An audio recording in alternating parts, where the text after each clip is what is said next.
Hey friends, what's cooking? I guess that's appropriate for Masechta Beya. What's cooking? Right? It's taco good for today. Today we're going to learn Ein Bein Yom Tov the Shabbos al Ochel Nefesh Bilvad. So I guess that is an appropriate way to say hi to all my friends over here at Babylon Talmud. So friends, what's cooking? Well, today we're going to discuss I guess I'll spill the beans. The first part of today's daf ends with teku. So a bunch of random questions at the beginning of the daf. And then we get on to some muksa sugas, which is interesting, going to bring us back to friends, when you think of when you think of Masechta Shabbos, I don't really think about it too much, but just thinking back to Masechta Shabbos, I don't know, how does it make you feel when you think back of what was going on? Beginning of Corona, I was subletting an apartment somewhere. All those quarantines. Bobo with the Leshem Yeshiva. Oh my gosh, Masechta Shabbos. Wow, a lot of change since then. New friends have joined us. Others have gone. Akoponim. Alright, let's get started. So we're gonna, and then we get to a new Mishnah, which of course, just thinking back to some good old times in Masechta Shabbos. And, so we get to that new Mishnah, comparing Shabbos and Yom Tov, concluding with that famous line of Ein Ben Yom Tov the Shabbos El Ochel Nefesh B'Bad, that the only differentiator between Yom Tov and Shabbos is in the arena of food preparation. Friends, let's jump in. Lamed Vav Omid Aleph. Somebody pointed out yesterday that there are 30, somebody wanted to make an argument yesterday that I was one of the 36 Somebody wanted to make an argument yesterday that I was one of the 36 tzaddikim in the world. I argued back that maybe the 37th. I'm not really sure what the implications of being the 37th are, but maybe I'm the 37th. But again, I'm not really sure what the I'm not really sure what the implications are. All right. Well, tomorrow we'll learn Daf 37. So, all right. Awesome, Tanan. We learned over there. Masechta Shabbos. Avalos Otzer. So you're not allowed to clear out the storage area. Okay. V'amar Shmuel. So Shmuel said, "My avalos Otzer." So what does it mean that you can't clear out the storage area? Avalo Yigmor Otzer Kulo. Don't entirely clear out the storage area. Dilma Asil Ashvu Yegumis. Let's say you end up coming to fill in holes in the ground. That would be bona, if I'm not mistaken. Yeah, interesting that back in those times they had dirt floors. We don't have dirt floors anymore, right? That's not a normal thing. What was a primitive thing? Is it possible that their dirt floors were nice? I don't know. It's so interesting. I mean, I guess they would get holes in them. What, they didn't have tiles or something? I don't know. Kind of wonder. I mean, this was Shmuel. Right? Shmuel was a doctor. We even talked about by Rebbe's house how they were, how they could sweep the floors. I don't know, maybe that was Xavier. What about over here? What about on Yom Tiv? Would you be able to clear out the entire, roof? Hasamu b'Shabbos de Aser mishum de Chomer. Is it possible that when it comes to Shabbos, they said that we're concerned about Ashvu Yegumis, that you might come to fill in holes in the ground on Shabbos, because Shabbos is very stringent. Hava Yom Tiv dekil Shapir Domi. But Yom Tiv, which is more lenient, so you could clear out the storage area. You can, I guess in this case, just kind of clear out all the whatever fruits and stuff you got up there on the roof that you want to bring in from the rain. You don't have to worry about clearing out, Ashvu Yegumis, that you're gonna fix the floor. Odilma Asam Dika Bittul Beis Hamedrash Omat Lo Hachad Leka Bittul Beis Hamedrash Lo Kol Shekin. Or do we say, right, so I don't know what I just said. But do we say that, on the one hand, do we say that, Shabbos is more stringent, and therefore we're concerned that you might, we have to be concerned that, maybe you might, we don't want you to violate Shabbos and fill in the holes in the floor, which is interesting, because yesterday we used the argument of Shabbos being stringent to say that since Shabbos is so stringent, you won't come to violate Shabbos. Whereas over here we're saying, no, maybe because of the stringency of Shabbos, that's why dafka by Shabbos we're concerned about Ashvu Yegumis. But when it comes to Yom Tov, which is more lenient, maybe we could be more lenient. Or maybe we could say, Odilma ahasam dika bitul beis hamedrash amart lo Or can we make the opposite argument, which is, well, if over there, in the context of Bittul Beis HaMedrash, right, we said that we were cleaning out the storage area so that people could study Torah, and if we're saying over there we're concerned about Ashvuye Gumis, even in a context of enabling people to study Torah, well, certainly in this case, where it's not in the context of enabling people to study Torah, certainly then you should not be clearing out the entire area and exposing the ground. So, okay, well, that's question number one. So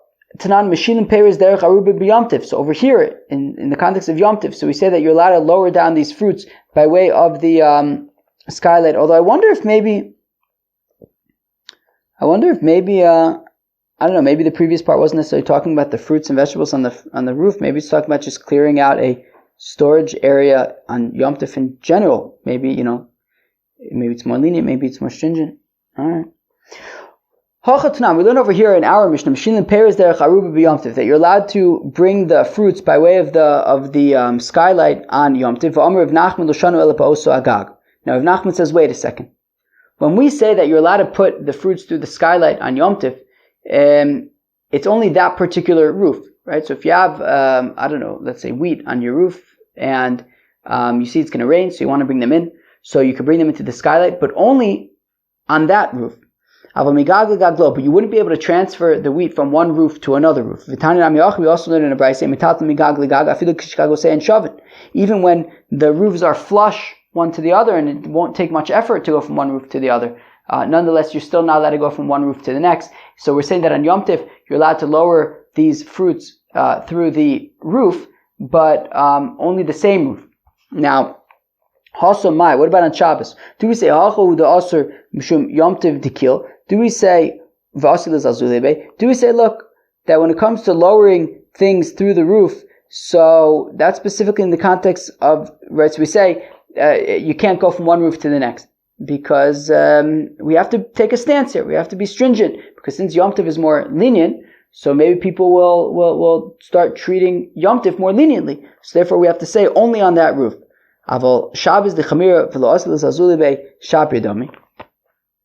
But on Shabbos, where we don't have to worry about, it's more stringent, so people aren't going to take it lightly, so you'd be able to go from one roof to the next, which is interesting, because didn't we Davka say that you're allowed to put these things through the window on Yom Tif, but not on Shabbos? But, alright. But here we want to argue that maybe since Shabbos is more stringent, so you're not going to come to take it lightly, so maybe you can even go from like one roof to the next. Alright. Or do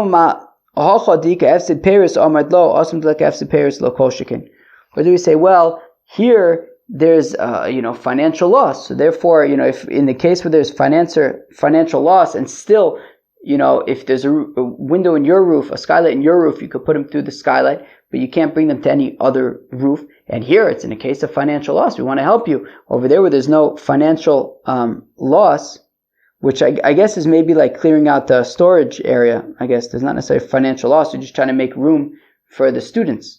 So then certainly there's no financial loss. So certainly then you will not be able to go, I guess, from one roof to the other. All right. Hachatanya. We're learning a Beitzah over here by Yom Tif. The Yishashlim b'chevel b'chalonis. You shouldn't lower down the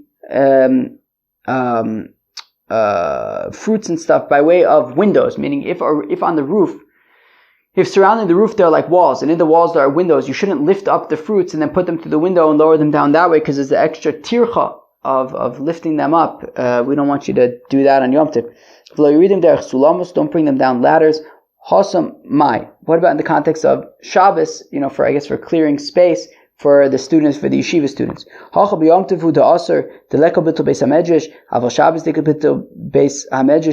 Do we say, look, over here on Yom Tif, we don't want you to lower them through the windows and things like that, because, look, at the end of the day, there's no bittul beis hamedrash. It's not like we're preventing anybody from studying Torah. So we say, look, don't bring them through windows and stuff. But over there on Shabbos, where we're trying to enable people to study Torah, so maybe then you would be able to lower through the window and stuff like that. Maybe it would be okay. Or do we say, well, over here there's hefsid mama, that's why, and still we say you're not allowed to lower it through the windows. Over there, right, on Shabbos, where there's no hefsid mama, nobody's losing any money or anything, certainly then you will not be allowed to lower it through the window. So That's what we're trying to figure out. Oh, right. So the Gemara says Teku. The Gemara says, I don't know. So if anybody kind of got a little bit confused by these questions, don't worry. The Gemara is also confused by them. So you're in good company. And we said that you're allowed to cover up fruits to protect them from like a drip. That if you have like a drip in the roof, I guess, or something like that, and you don't want your fruits to get all ruined, so you'd be allowed to cover them up to like protect them. So now Omer Ula. So Ula comes in with a fascinating opinion. Va'afilu avir delivne. He says that you'd even be able to like cover bricks with on Yom Tov. So if there's like a drip in the ceiling or whatever, and it's getting on some bricks, and these are bricks that are basically set aside for using in construction, so they're muksa essentially. But you don't want them to get ruined, because if they get ruined, then they won't really be usable, or at least you have to dry them out. It becomes a headache. So therefore, says Ula, you can even cover up bricks, which are muksa on Yom Tiv, but nonetheless you can cover them up in order to prevent a loss of financial loss, or at least just a headache. So when it comes to the fruits, now fruits are things that are not muksa. You can use them on Yom Tiv, and we say you can cover those up. So what about something that's muksa, like bricks, in order to prevent them from getting ruined? So says Ula, you can even cover bricks. Beitzah Amar Peres Ru'uyin, whereas Rabbi Yitzchak limits it only to fruits, because fruits are not muksa. Fruits are muchan. You're allowed to use and eat fruits. So therefore you can cover them up to save them to spare them from the drip, to save them from the drip. But bricks you would not be allowed to use because they're muksa. Rabbi Yitzchak is consistent with his reasoning. The Amar Rabbi Yitzchak, that says Rabbi Yitzchak, in klinitol ela l'davar nitol b'Shabbos, that you're only allowed to take a vessel for something that is takeable on Shabbos, meaning you'd be allowed to move whatever cover you're going to use to cover up the fruits, because you can move something in order for something else, so you're allowed to move the cover, you're allowed to move the fruits and give all it. But you wouldn't be allowed to move this cover for bricks, because bricks are muksa, therefore you can't, cover bricks. You wouldn't be allowed to move whatever covering agent you're going to be using to cover bricks, because you can only move something for the purpose of something that is also movable. So I can move the cover for fruits, I can't move the cover for bricks. That is the opinion of Rabbi Yitzchak. Tanan, we learn in the Mishnah, so we learned in our mission, it says that you are allowed to cover fruits with vessels. So perisin, avir delivne lo. So this implies you can cover fruits with vessels. You can't cover bricks with vessels, bricks that are muksa. Huadin da'afilu avir delivne. So the Gemara wants to say, no, you can even cover the bricks. The only reason why the Mishnah specifically is talking about covering fruits is, well, the first thing that the Mishnah said is that you're allowed to lower the fruits through the skylight. So therefore, when it says it says you're also allowed to cover the fruits, kept it consistent, one topic, the topic of fruits. But the fact of the matter is, you would also be able to cover the bricks. We didn't talk about the bricks in the first part, so we didn't mention the bricks in the second part. But 1 second, fact the Gemara. But the Mishnah had also said, and similarly, you can cover up, containers of wine and containers of oil. So already we're moving on to other things, and we don't mention bricks. So, well, interestingly, what are we talking about when it comes to the wine and the oil? We're talking about wine and oil that is tevel. You haven't yet tied it, and therefore it's muksa. And even though it's muksa, you are still allowed to cover them. So we see that actually includes, so bricks are also muksa, you'd be allowed to cover those as well. So we want to say, so therefore, meaning we want to ask a question on Ula from the fact that the Mishnah mentions covering fruits, covering wine, covering oil. All these things are things that are mutter, are muchan. They're movable on Shabbos. Bricks aren't movable. They don't seem to be addressed in the Mishnah. So now says, so the Gemara answers, actually, when we talk about wine and we talk about oil, we're talking about tevel oil that is muksa. Bricks are also muksa, just like you can cover the oil and the wine, you can also cover the bricks.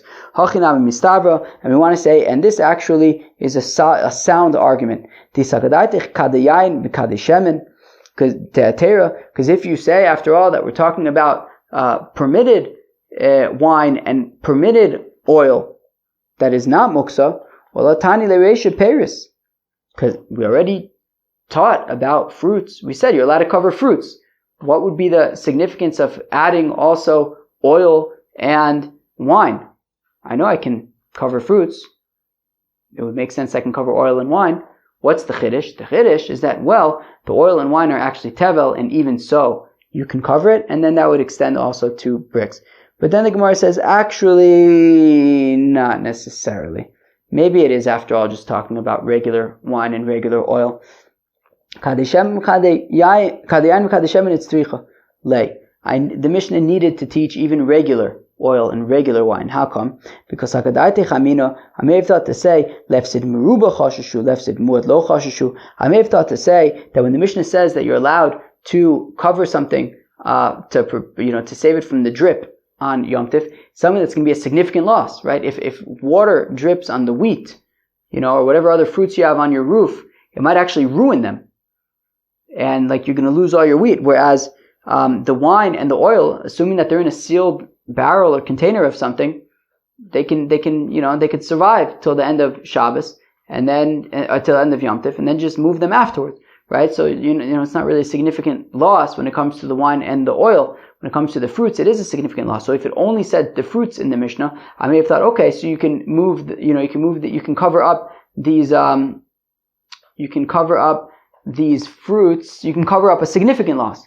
But a minor loss, I wouldn't think that you can cover it up. So, Kamash Milan, it's teaching that even minor losses, such as wine and oil that are in closed barrels, still you can cover those as well. But if it would be something like bricks that are muksa, we don't necessarily have a proof from our Mishnah. Tanan, we learned in our Mishnah, Nosin kli tachas adelef b'Shabbos.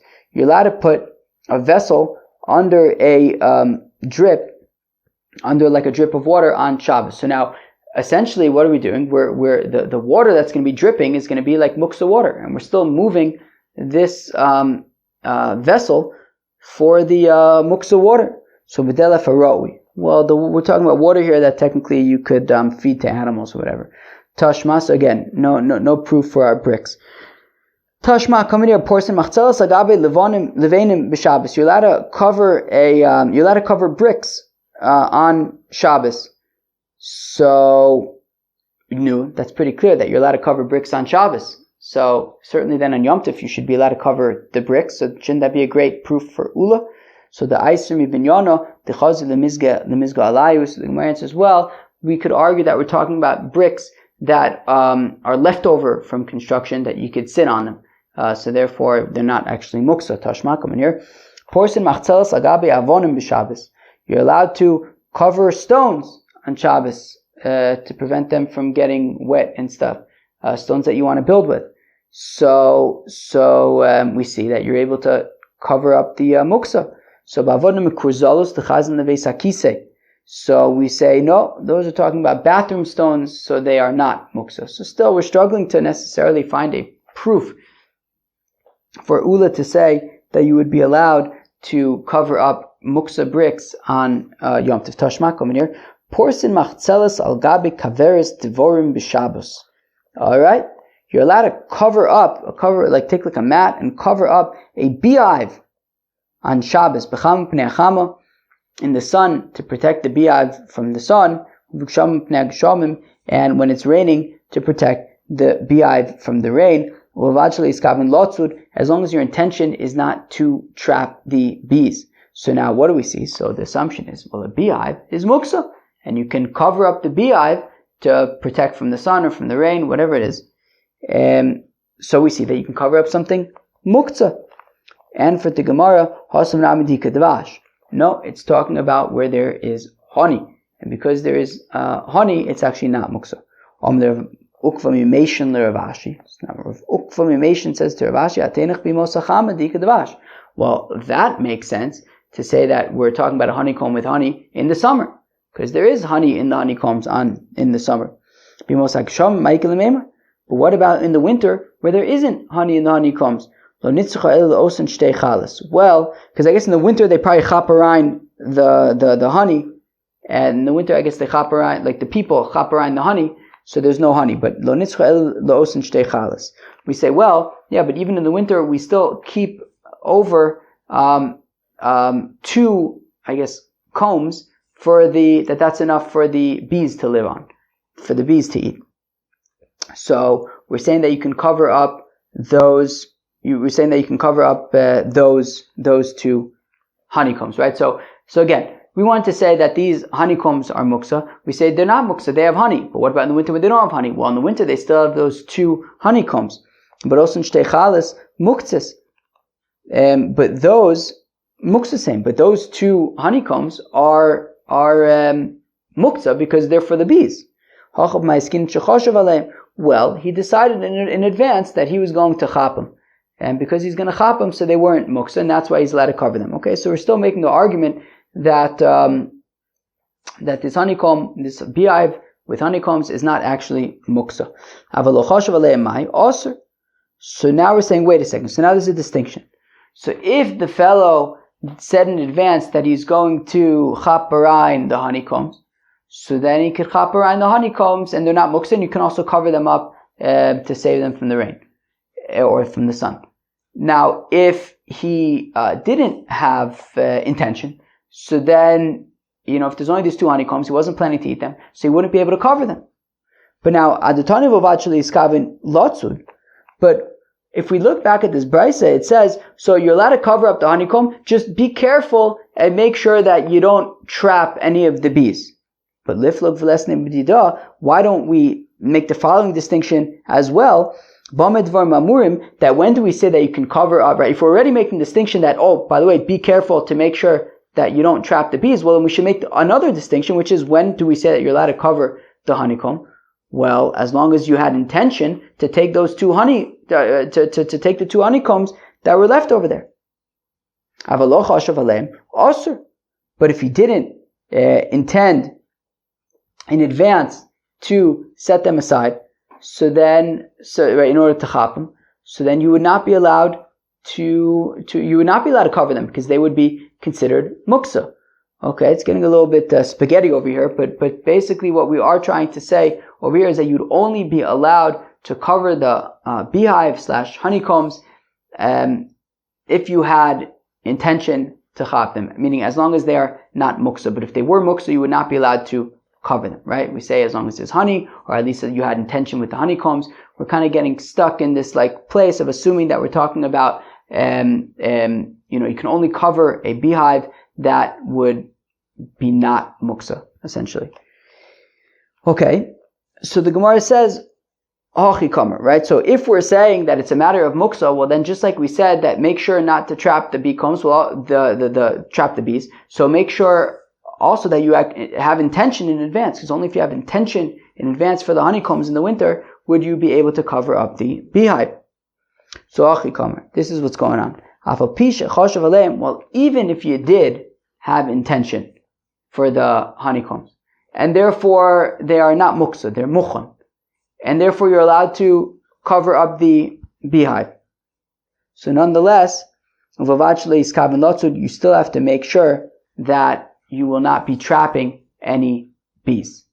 So now the Gemara says, "B'mayukim to Rabbi Yehuda dislei mukta." 1 second. So basically, we've just been making the argument for the past few minutes to say that this whole beehive thing is Rabbi Yehuda, who holds of muksa, and therefore we have to be concerned that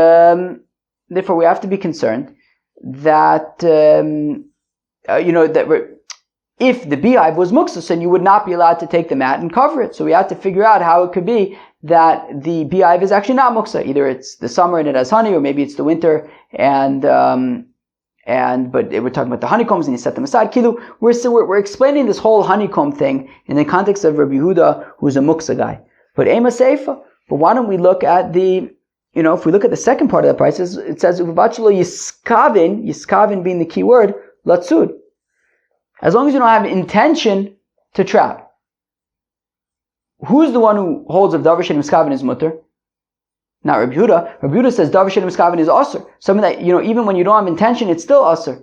And therefore, to say, look, you're allowed to cover the beehive as long as you don't have intention to trap any bees, that's not going to work. If you can trap any bees, then, it's not allowed. Even if you don't have intention. So when we say that, just make sure that you don't have intention, that you're not intending to trap bees, well, that sounds like a Reb Shimon thing. Davar shein miskaven is mutter. V'tizbra, the Reb Shimon. Now we say 1 second, but how could this be Reb Shimon? But 1 second. What does this have to do with Davar shein miskaven? Davar shein miskaven is when something may happen, something might not happen, so it's not a big deal, right? For example, I don't know, dragging the classic case is dragging the bench on the ground. Maybe it'll make a faro, maybe it won't. As long as it's not your intention to make a faro, it's okay. But over here, by covering up the beehive, you're definitely going to be killing bees. So, and even Reb Shimon agrees that if it's a psik reisha, if it's not, maybe it'll happen, maybe it won't, but it will definitely happen, well then it's not going to be allowed. So the Olam Kula Reb Yehuda. So 1 second. Okay, so we have to figure out what's going on. Is it Reb Yehuda? Is it Reb Shimon? What's the deal? We say, look, it's Reb Yehuda. Okay, so then how do we explain that? Well, just make sure you don't have intention to trap. That sounds like a Reb Shimon thing. So V'achav Mayaskinon de Izbei Kave. It's talking about where there are windows in the beehive. V'lotema l'Reb Yehuda v'vachli iskaven lotzud. Don't say that according to Reb Yehuda it means that he doesn't have intention to trap. No, that's not what it means. It's ela emo v'vach lo ya'asen mitzuda. It means don't make it into a trap. Meaning you're allowed to cover up the beehive to protect it from the sun or from the rain, but don't cover the windows. If you cover the windows, you're going to be making it a trap, and then it's definitely not allowed. So Reb Yehuda is saying, look, as long as we're not talking about muksa over here, as long as either there's honey or at least you said that you're planning to take those 2 honeycombs, so as long as it's not muksa, you can cover it up to save it from the sun or from the rain, but make sure that you're not going to make it into a trap by closing the windows, because that would definitely be a problem. Pshita, isn't this obvious? Well, it may have had the thought to say that, well, when it's going to be usher to trap is something that you normally trap, such as a bird or a chaya, things like that. Those are things that are normally trapped. So because there are things that are normally trapped, so you're not allowed to trap those. But a bee, maybe it should be okay to trap a bee. So we're coming to say, no, you're not allowed to trap a bee either. And therefore, what Reb Yehuda is saying is that you're allowed to cover the beehive, but make sure that you're not going to trap bees, because trapping bees is not okay. You might think it is, it's not. Okay? Okay, it's not okay. Rav Ashi Omar, so Rav Ashi says that our whole thing is wrong. So we had said, who asked the kasha? So Rav Ukva Mimeshan asked Rav Ashi, right, that I understand during the summer where there's honey, what about in the winter where there's no honey? We said kind of like, well, in the winter you set aside those 2 honeycombs. Says Rav Ashi, which is interesting because this is Rav Ukva Mimeshan actually asked Rav Ashi. It would sound as though this was like Rav Ashi's response to say that in the winter, we're talking about the 2 honeycombs, but maybe Rav Ashi gave an alternative answer, which is Mikatani b'mosacham v'mosachsham. It doesn't actually say in the Beitzah in the summer and in the winter. It says we need to spare it from the sun, and we need to spare it from the rain. What does it say? It says b'chama b'pnei chama b'tzina b'pnei tzina. I think, but no. What do we say? B'chama. In the sun because of the sun, in the winter, and in the rain because of the rain. That doesn't mean summer and winter. It could actually be, says Rav Ashi, that specifically we're talking about it just says, right, keep it out of the sun, keep it out of the rain. Says Rav Ashi, we're not talking about the summer and the winter, we're talking about the spring and the fall. That both in the spring and in the fall there is sun, and there is rain, and there is honey in those months, right? So in the winter there might not be honey, in the summer there's lots of honey, but there isn't any rain. We're talking about in the months of Tishrei, in the months of Nisan, where there is all of the above. There's honey in the honeycombs, but there's also rain, and there's also sun, and therefore in those cases we're saying that you would be allowed to cover the beehive, and it wouldn't be muksa because there's honey in there. So we haven't necessarily found a proof to say that you'd be allowed to cover up for muksa. Ula said you'd be allowed to. You'd be allowed to cover the bricks, but Rav Yitzchak argued and said that you're not allowed to cover the bricks. All right, we didn't necessarily find a proof for Ula. Okay, we said that you're allowed to take a vessel and put it under a drip on Shabbos. Tana, we learned in Beitzah. If the vessel gets filled up, so if there's a drip and you put some kind of a vessel under it, the vessel gets filled up. All right, take the vessel, spill it out, put a new one there. All right. Diluf. So Abaye in his mill, I guess maybe at a flour mill or something, there was a drip. There was a leak in the flour mill. Also Lakame de Rabba. So he came to his Rebbe Rabba and he says, look, I have a leak in my mill and it's going to leak on the millstones and it's going to ruin them. So Rabba's suggestion was, look, this is what you could do. Take your bed, put it in the mill. And Memela, by taking your bed and putting it in the mill where the leak is, well, it becomes your bedroom. And if it's your bedroom and you have this mill that is getting ruined and rained on, well then Memela, it becomes something that you don't want in there. And it's disgusting. And if it's no good, so then you can get rid of it. Fa'afke, and get rid of it. Yosef Abai, and Abai was sitting with Kokasha and he says, I don't understand. So Abai was like sitting and he was contemplating. He was saying, wait, I mean, it's a gewaldige suggestion by Rabbah to say just take your bed and put it in there and the memela becomes your bedroom and it's a graf shorei, it's like a bedpan, something disgusting that you want to get rid of, you're allowed to get rid of, just like take out the garbage so you could, you'd be allowed to, and then you'd be allowed to get rid of it. So Abaye was sitting and thinking this over and he says, wait, but can I do that? Can I take my bed and put it here so that it'll become can I do that intentionally? Make intentionally set up a situation where it becomes a graf shorei, where it becomes something disgusting so that I could take it out? And then while he was contemplating, whether or not he should go ahead with this, if he should accept Rabbah's leniency, basically his entire mill got ruined, and there went that because he didn't listen. So he said, Teisili de Avri Adamar, to which Abaye then responded and he says, wow, I deserve that. I didn't listen to Rabbah. Rabbah said I could just bring my bed in and save the situation. I didn't listen, and now I lost my mill.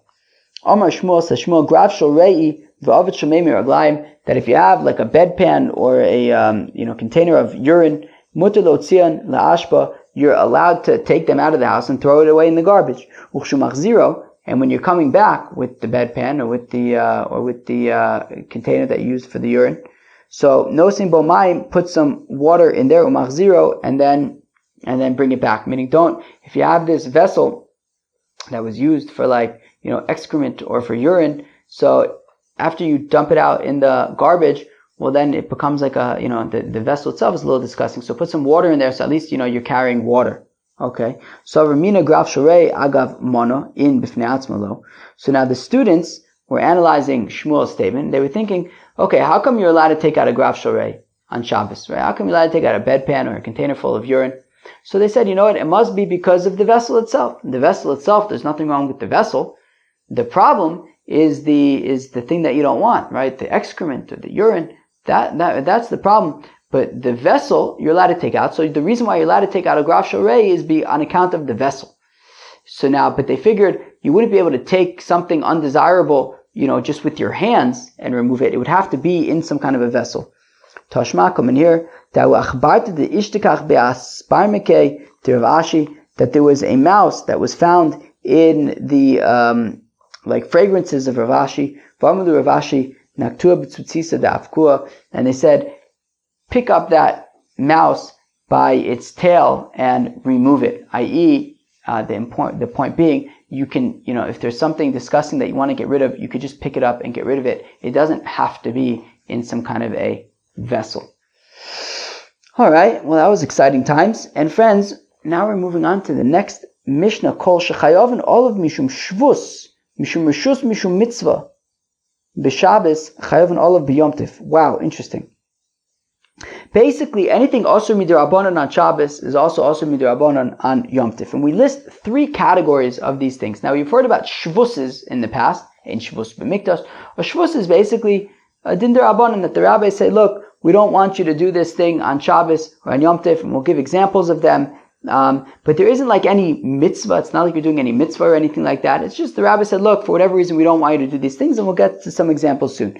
A rishus is something that is like almost like a mitzvah. It's kind of like a mitzvah, but it's not exactly a mitzvah. We'll have to get to and explain those things as well. And then there's actual mitzvahs, things that are actually a mitzvah to do, that the rabbis say, look, we don't want you to do it on Shabbos. And says the Mishnah that any of these shvuses and rishuses and mitzvahs that you would not be allowed to do on Shabbos, you're also not allowed to do on Yom Tif either.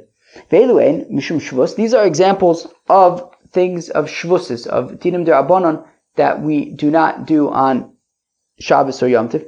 Lo olin be'ilan. We don't climb a tree. The Gemara is going to explain why for all of these. V'lo rochven agabe behema. We don't ride on an animal. V'lo shoten al pnei hamayim. And we don't go swimming. We don't float on the water. V'lo metapchin, v'lo mesapkin, v'lo meraktin. We don't clap. We don't bang on our thighs. We don't dance. All right. Well, those are all shvuses. We don't do those things because they're shvuses. These are these things that are like rishuses, things that are like kind of like mitzvah-y, but not completely mitzvah-y. And the Gemara is going to have to explain why. Lo danin. We don't adjudicate. We don't like have court cases. V'lo mekadshin. We don't betroth. Men and women don't get mekadeshed on Shabbos or Yom Tiv. V'lo cholzin, we don't do chalitza. V'lo miyabim, we don't do yibum. All right. Chalitza, of course, being when you have a fellow whose brother died and they didn't have any children, so then he marries his sister-in-law. Well, that's what yibum is. And chalitza is if he doesn't want to marry his sister-in-law, so then they just do chalitza, which basically annuls it, breaks it up. Ve'elu and mishum mitzvah, these are the things that are mitzvahs that we don't do on Shabbos or Yom Tiv. Lo makdishin, we don't make things hekdish, that you're going to give them to the Beis HaMikdash. V'lo marichin, you don't say, I'm going to give a fellow's value to the Beis HaMikdash. V'lo machrimin, we don't make like animals and stuff to the Beis HaMikdash. We don't say that I'm going to give it to the Beis HaMikdash. V'lo magbin shumas u'maiser, we don't separate shumah and maiser on Shabbos or Yom Tiv. Kol elu b'Yom Tiv amu kavachom b'Shabbos. We don't do this on Yom Tiv. We certainly then don't do it on Shabbos. In ben Yom Tiv the Shabbos, elochol nefesh b'vad. The only difference between Yom Tiv and Shabbos is that on Yom Tiv you're allowed to prepare food, you're allowed to cook food, do all sorts of things as we've learned, slaughter animals, do all sorts of things in preparation of food. On Shabbos you would not be allowed to do these things. Says the Gemara lo olim pa'ilan, that we don't climb a tree on Shabbos or Yom Tiv. How come? Well, if you climb up in a tree, you might chop a branch. We don't want you to chop a branch. That would be kotzer. That would be harvesting, which is an av melacha. We don't want you to do it. You don't ride on an animal. How come? Well, we're concerned you might go outside of the Tchum Shabbos. We don't want you to do that, so don't ride on an animal. Wait, does that mean that Tchums are deoraisa? If Tchum is only deorabanan, well then it will be a gzera l'gzera. Right? If the rabbis say don't go outside of the Tchum Shabbos, and we're going to say don't ride an animal unless you don't go outside of Tchum Shabbos, well, that would be, we wouldn't make that kind of a gzera. So that would then imply that Tchums are mida oraisa. Is that really what we're trying to say? No, it means don't ride an animal, because if you ride an animal, you might then cut a stick to be able to hit the animal. We don't want you to do that. That would be kotzer. Okay, fine. We don't go swimming. Well, maybe you'll construct for yourself a tube, and we don't want you to construct for yourself a tube. So therefore, don't go swimming. All right. We don't clap. We don't hit our thighs. We don't dance. Well, if you get all lebedik, then you might make instruments. We don't want you to make instruments on Shabbos and Yom Tov, so therefore don't get too lebedik. Don't dance and clap and hit your thigh. All right, friends, we'll stop there because now we're going to move on to kind of the then we move on to the rishus kind of things, which is kind of like we'll get to that tomorrow. Friends, that was daf Lamed Vav of Masechta Beitzah. So the first part of the daf, we had a whole bunch of like tekus around, things being able to be done on Shabbos. How does it compare to Yom Tov? Maybe on Shabbos it's more stringent, Yom Tov is less stringent. Maybe dafka, because it's more stringent, therefore we can be more lenient. All sorts of questions. Maybe hefsid mammon, maybe a loss of money fits into things. But we ended up saying, the Gemara says, look, I don't know the answer to these questions. Then we got into an interesting question, a machlokes between Ula and Rabbi Yitzchak, about can you, right? So the Mishnah had said that you're allowed to cover up fruits if they're being dripped on. So Ula interestingly says, well, you can even cover bricks to prevent them from getting ruined, even though bricks are muksa. Rabbi Yitzchak says, no, you're only allowed to move something on Shabbos or on Yom Tov for the service of something that's movable. Bricks are muksa. You can't take something and move something in order to cover something that's muksa. You can move something to cover fruits, which you can eat, but not bricks, which are muksa. So we got into all sorts of proofs, trying to figure out maybe we can find a support for Ula. We didn't really end up finding any kind of a support. Ultimately, we got into the weeds of this, like beehive, trying to figure out if maybe a beehive is muksa. In the end, we said that we're talking about a beehive that is not muksa. We had two options. One is talking about either in the summer because there's honey, and even in the winter when there's no honey, you set aside whatever honeycombs you left over and said that you're going to eat those, and that's why they are not muksa. Or Rav Ashi gave a different alternative, which means that, well, it could be talking about the spring or in the in the spring or in the fall, where it could rain, it could be too hot, there's also honey, but again, it's not going to be muksa because there is honey. We discussed the shtickle graf shorei, things that are disgusting and that you're allowed to move and get rid of them and throw them away because they're disgusting. There was a havminute to say that maybe you can only move it on account of the vessel that it's in, but you wouldn't be able to take it with your hand and move it. But we saw a story with Rav Ashi and a mouse that he instructed the people to chaparine the mouse with their hands and remove it. So we see that you can even remove a graf shorei directly with your hands. And then we got to a new Mishnah, super interesting Mishnah, talks about shvuses and rishuses and mitzvahs, different things that the rabbis, different gezeres derabanan that the rabbi applied to Shabbos, for example, not to swim, not to clap, which we said the other day that people clap anyways. We said, well, hanach lem Yisrael, mutav shu mezidim, shogun vayu mezidim, which was interesting that we saw the other day. But anyways, different gezeres that the rabbi said don't do on Shabbos and Yom Tov. And then we ultimately said that Shabbos and Yom Tov are really the same with regard to all things except for food preparation. That is the key difference.